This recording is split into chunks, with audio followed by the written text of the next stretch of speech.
Quand j'ai annoncé à mon entourage que j'étais enceinte, j'ai eu des conseils de tout le monde. Ma mère, mes tantes, mes amis, mes collègues de bureau. Ça m'a beaucoup aidé à y voir plus clair, mais ça m'a surtout rassurée de voir que je pouvais compter sur tout un réseau de femmes d'expérience. C'est ma belle-sœur qui m'a conseillé d'aller à mon centre de santé et de services sociaux, mon CSSS. Elle m'a dit d'aller sur le portail Santé Montréal pour trouver de l'information sur les services offerts. J'y ai appris que les CSSS offrent de l'information et des services en lien avec la grossesse, l'accouchement et l'allaitement, les soins au bébé, l'alimentation, la vaccination, l'éducation, le comportement des enfants et la vie familiale. Ils organisent aussi des rencontres prénatales où j'ai pu parler à d'autres futurs parents, poser des questions à des intervenants et puis parler de mes incertitudes. Mon CSSS m'a également aidé à trouver un médecin de famille. Ils m'ont remis une liste des cliniques et des médecins qui acceptent des nouvelles patientes.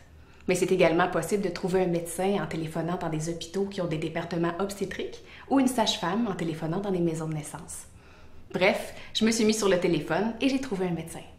J'ai été suivie jusqu'à ma 32e semaine de grossesse. Mais comme il ne pratiquait pas d'accouchement, il a transféré mon dossier à un collègue gynécologue obstétricien qui a terminé mon suivi de grossesse. C'est lui qui m'a couchée. J'ai été chanceuse parce qu'il était de garde ce soir-là, mais ça aurait pu être un de ses collègues aussi.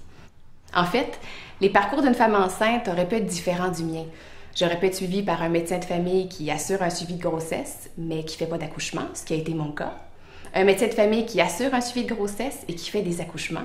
Ou encore, un gynécologue obstétricien qui assure un suivi de grossesse et qui fait des accouchements. Mais dans mon cas, un médecin spécialiste comme celui-là n'était pas nécessaire puisque ma grossesse s'est déroulée sans complications. Après l'accouchement, mon hôpital a transmis la déclaration de naissance de mon bébé à mon CSSS. Une infirmière du CSSS m'a ensuite téléphoné et est venue chez moi. Elle s'est assurée que la nouvelle vie avec bébé se passe bien. Elle l'a pesé, a répondu à mes questions et m'a rassurée dans mes incertitudes. Aussi, elle m'a donné de l'information sur les cliniques d'allaitement parce que, sincèrement, c'est pas toujours facile au début et ça m'a vraiment aidée. Puis aussi, elle m'a dit au téléphoner pour prendre le premier rendez-vous pour les vaccins. Pour en revenir au portail Santé Montréal, j'ai même trouvé de l'information pour mon amie Mélanie qui voulait en savoir davantage sur la procréation assistée et pour mon ami Dominique qui souhaite adopter. Allez faire un tour sur le portail Santé Montréal. Vous allez voir, vous risquez de trouver ça vraiment intéressant.